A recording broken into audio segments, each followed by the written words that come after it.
이 사행원의 의미가 있어요. 이 사행원은 단순히 그냥 임금을 뵙고 인사를 하러 가는, 조봉을 하러 가는 것이 아니라 정치, 외교, 문화, 경제 이런 모든 교류에 있어서 어떤 선진적인 역할을 한 거예요. 이들이 가서 과학 기술도 가지고 오고 책도 가져오고 또 가서 직접 본 것을 와서 전달해 주기도 하고, 그래서 그런 통로 역할을 했다고 합니다.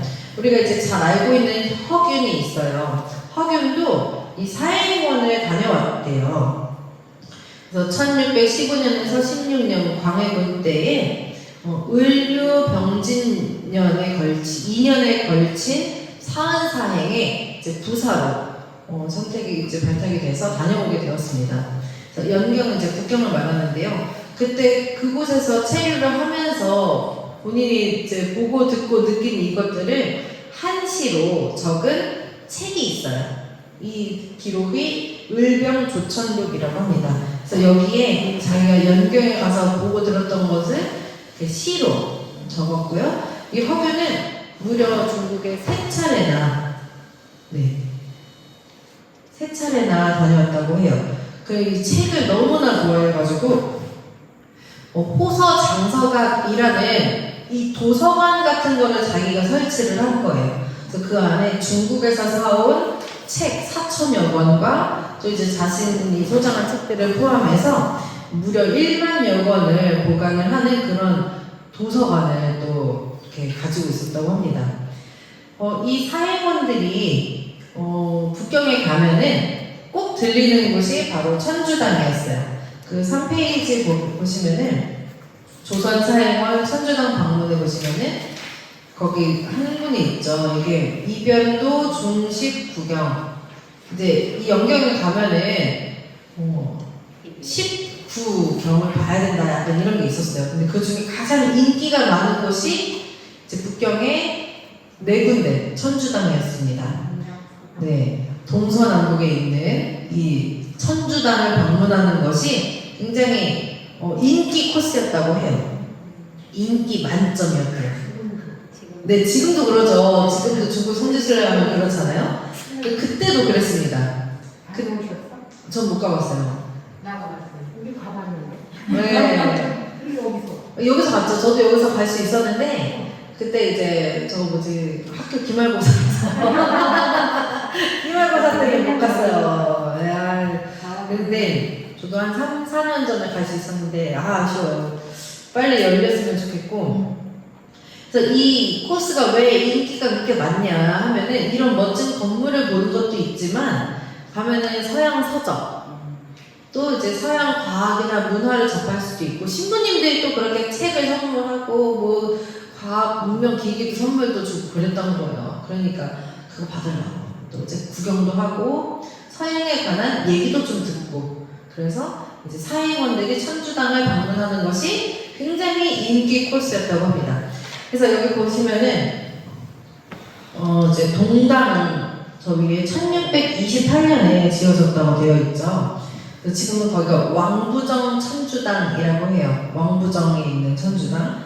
그래서 이게 이제 서쪽에는 자명둥루가 있고, 또 여기 가면은 누각 아래에는 해시기가 또 한 쌍 있었대요. 그래서 그거 보러 가는 거예요, 사람들이.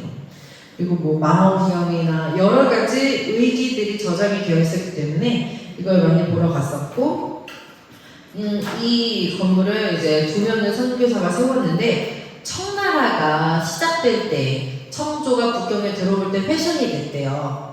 그러다가 1655년 이제 남당을 다시 세울 때에 이 동당도 같이 건립이 되었고, 또 화재가 중간에 났는데 이 화재가 나서 훼손이 됐다가 1904년, 1900년대에 들어와서 다시 건립한 모습입니다.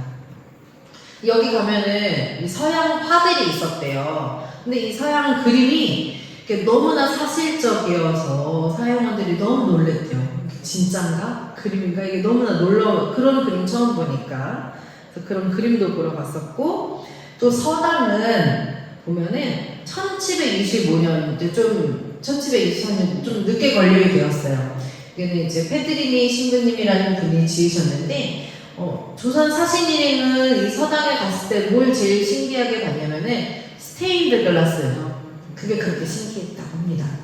그리고 이제 박지원의 열하일기를 보면은 이 서당에 관한 것이 이렇게 소상하게 기록이 되어 있다고 해요. 그리고 이 남쪽에 있는 남당은 선무문 천주당이라고도 하는데, 이제 마테오 리치 신부님이 활동을 했던 성당입니다. 그래서 작은 성 밖에 남서쪽에 이제 건립이 된 곳이고, 특히 이 남당은 사신들이 머물렀던 옥하관하고 멀지 않았대요.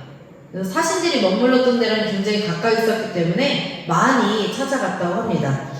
그래서 이 남당을 통해서 천주교, 이 서학이 전해지는 계기가 되었다고 해요.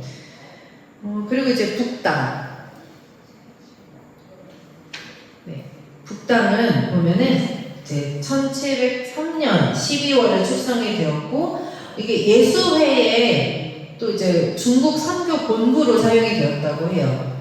근데 예수회가 해산이 되었죠, 나중에는. 그래서 1777년에 해산이 되면서 중국을 떠나게 됐는데, 그때까지 이 북당이 그 예수회 본부로 사용이 되었다고 합니다. 이게 이제 공산화 이후에는 폐쇄가 되었기도 했지만, 현재까지도 이 본래적인 형태가 남아있는 유일한 교회라고 합니다. 그리고 여기가 이승훈이 그람 신부님에게 세례를 받은 바로 그곳이죠.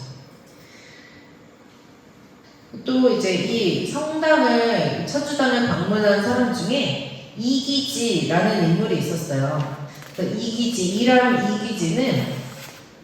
1720년에 이제 사신으로 국경을 방문을 했습니다. 이분이 9차례나 천주당을 방문했대요. 굉장히 많이 방문했죠. 그래서 만난 신부님도 되게 많아요. 그래서 이분은 천리경이나 서양 고약, 칠극, 고려도, 천주시리 이런 것들을 받아가지고 조선에 가지고 왔다고 합니다. 그리고 선교사들하고 대화를 나누는 걸 좋아했는데, 이 학자들이, 북경 천주당에 방문한 학자들이 선교사들을 만나면은 주로 이게 필담으로 대화를 했어요.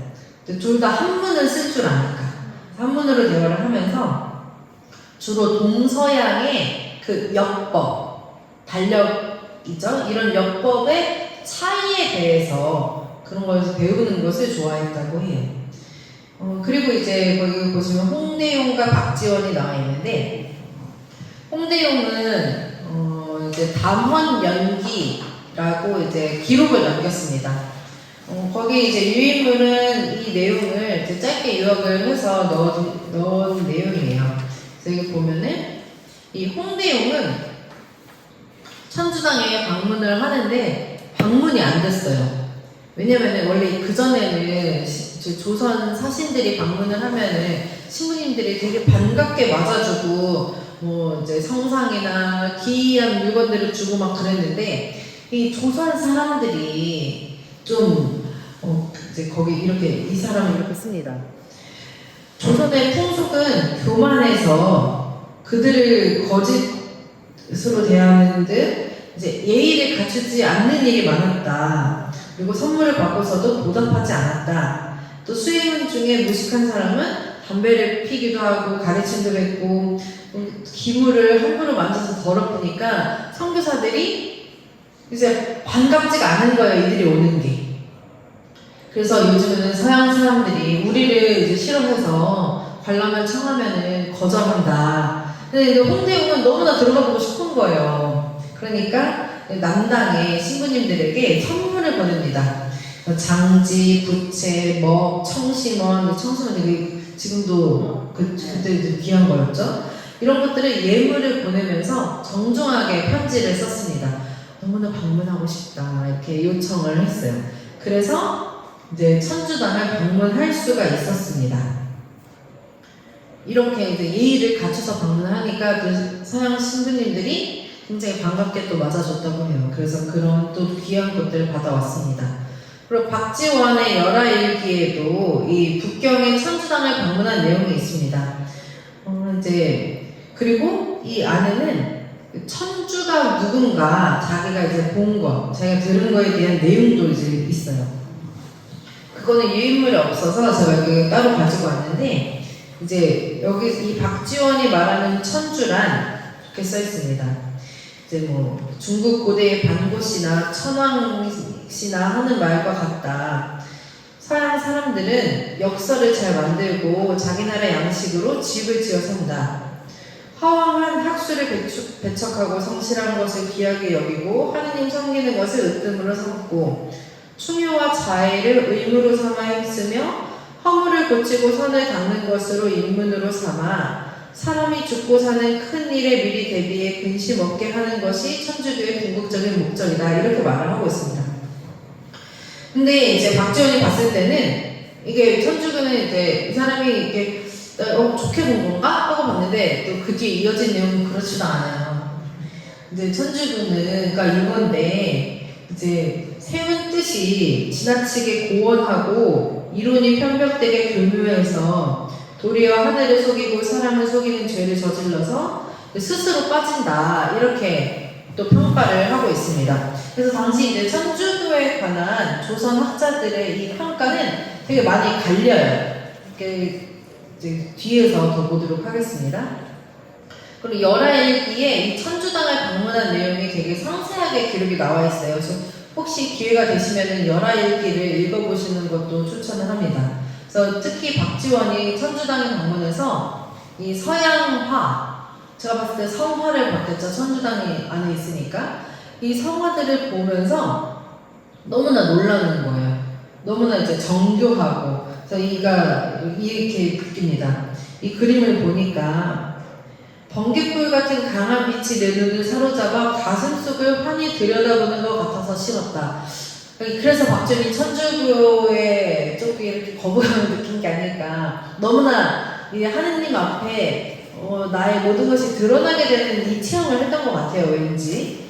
그래서 싫어했나? 라는 생각이 들었습니다. 그래서 이 성화에 관한 내용을 박지원이 이게 길게 또 이렇게 잘 묘사를 했어요. 그래서 기회가 되시면 한번 읽어보시면 좋을 것 같습니다. 그래서 이제 조선 사행원들이 천주당을 방문했다는 것은 이제 중국 중심의 세계관. 그러니까 또 우리가 이제 그 조선이 중국의 사대를 하면서 중국이 자기들이 큰 나라, 이 중화 중심적인 게 굉장히 강하잖아요. 그래서 조선도 중국 중심의 그런 세계관은 그 좁은 세계관을 가지고 있었어요. 하지만 서양 신부님들을 만나고 서양 문물들을 접하면서 새로운 세계, 사상, 그런 인간이나 역사, 이런 과학, 이것들을 접하게 되면서 이 학문적인 인식이나 이 가치의 지평이 더욱 넓어지는 그런 계기가 되었습니다. 그리고 이제 선교사들과의 만남을 통해서 또 서학, 천주교가 무엇인지 전해지는, 그리고 천주시리와 같은 그런 서양 서적들이 조선에 전래되는 그런 중요한 계기가 될 수가 있었습니다. 그럼 이제 잠시 좀 쉬었다가 조선에 전래된 한역 서학사에 관한 이야기를 더 해보도록 하겠습니다.